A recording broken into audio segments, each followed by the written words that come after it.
What if I told you that everything you know, everything you see, everyone you love, isn't real? What if it's all just an incredibly advanced illusion? It's a question that seriously blurs the line between science, philosophy, and, well, pop culture. Today, we're diving into one of humanity's oldest and most unsettling questions. So, you've got to make a choice. Are you ready to face the truth? Because in this explainer, we are definitely taking the red pill and going deep down the rabbit hole on the theory that our reality might not be real at all. Okay, so before we get too far ahead of ourselves, let's just get on the same page. What is a simulation? Well, put simply, it's just an imitation of a real-world system. We use them all the time for weather models, for training pilots on flight simulators. But the theory we're talking about today completely flips that idea on its head and asks, what if we're the ones inside the simulation? Now here's what's so fascinating. This whole thing feels like a super modern, sci-fi, high-tech idea, right? But it's not. Not at all. Humanity has been wrestling with the very nature of reality for thousands of years. This is a really ancient and, yeah, unsettling question. So let's take a quick trip back in time and look at the philosophical roots. You can literally trace this exact line of thinking from ancient Greece and China all the way up to the Enlightenment in Europe. It turns out, this idea has some seriously deep historical foundations. Way back in the 380s BC, the philosopher Plato came up with his famous allegory of the cave.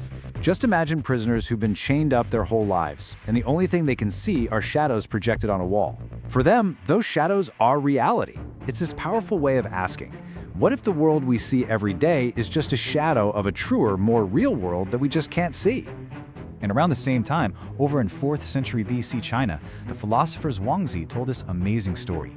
He dreamed he was a butterfly, just fluttering around, having a great time. But then he woke up, and it left him with this huge question. How could he be absolutely sure he wasn't a butterfly, right now just dreaming he was a man? It perfectly captures how blurry the line is between our consciousness, our dreams, and what we call reality. Okay, let's jump way forward now to 1641. The philosopher René Descartes basically pushed skepticism to its absolute limit. He asked, what if instead of a god, there's some kind of all-powerful evil demon whose only job is to deceive us, to feed us a totally fake world through our senses? It's the ultimate thought experiment, really, about how little we can actually trust our own perceptions. So all these ancient questions about perception and reality, they really laid the groundwork.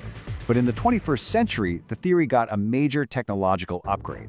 So let's shift gears to the modern digital reality hypothesis. In 2003, a philosopher named Nick Bostrom published this absolutely groundbreaking paper. His argument was pretty simple, but it was powerful. He said, look, if any civilization becomes advanced enough to run super detailed ancestor simulations, they're probably going to run billions of them. And if that's true, then statistically speaking, it's way more likely that we are one of the countless simulated ancestors than the one original base reality civilization. To get your head around this, just think about the video game The Sims. You have programmers who create these characters who just live out their lives based on the game's code, and they have no idea they're in a simulation. The theory just scales that idea way up. What if our entire universe works the same way?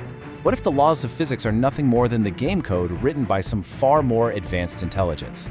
And listen, this isn't just pure fantasy. You have to consider Moore's law. It's the observation that computing power roughly doubles every 2 years. That kind of exponential growth suggests that creating simulations that are totally indistinguishable from reality might not be a question of if, but when. The crazy amount of processing power needed could actually be within reach someday. And that leads to this really mind-bending thought.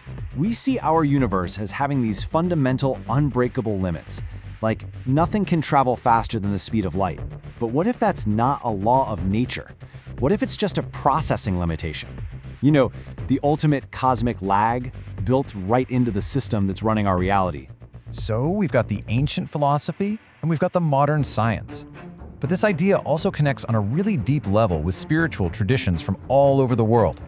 Let's look at the echoes of this theory in faith and myth. Yeah, this isn't just a Western or scientific concept, not at all.